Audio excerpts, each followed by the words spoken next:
Hello everyone, my name is Lina Maryana.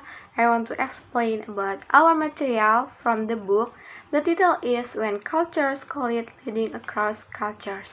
And I will explain part 1 and part 2. Start from part 1.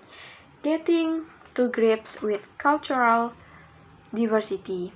With different language, different words, every national of cultural has different social behavior. Example are Japanese don't like shaking hands, whereas in Indonesian shaking hands is a polite behavior.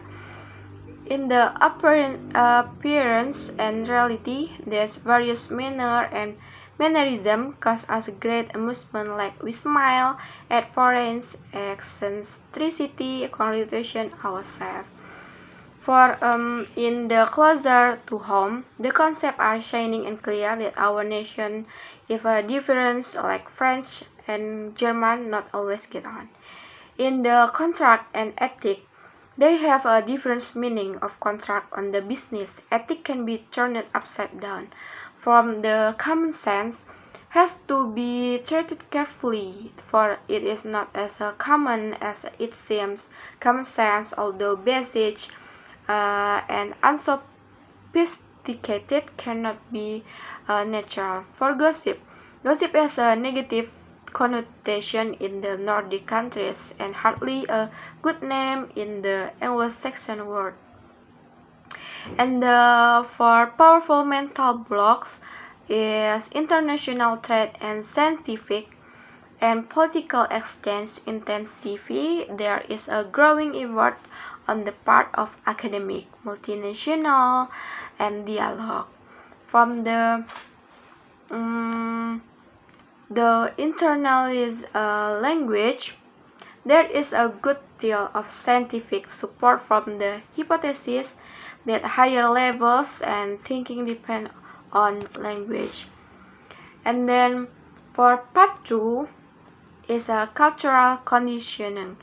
What is a culture?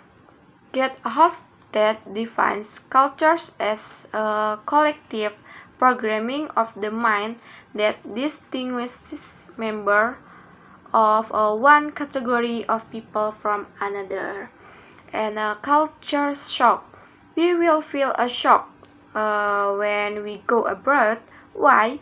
Because of our different values and our different habits, and we have to be able to adjust to that. Let's take for example the Italian culture. He held a meeting and arrived half an hour late for a scheduled meeting. Maybe in his own culture, this should not be an excuse, but for other cultures, such as German cultures, this is a surprise because German really value time. For the humor crosses the frontiers, this is a said that humor crosses national borders with great difficulty, in a particular while hitting as for the humor in business. As world trade become more and more globalized, business people met with their foreign partner more often and consequently felt they knew each other better. And then for the who is normal anyway, most English people think they are normal and that all others whom they call foreigners are abnormal. They is to say they might be alright, but they really cannot act and think like the English because after all they are foreigners. For Calvinism,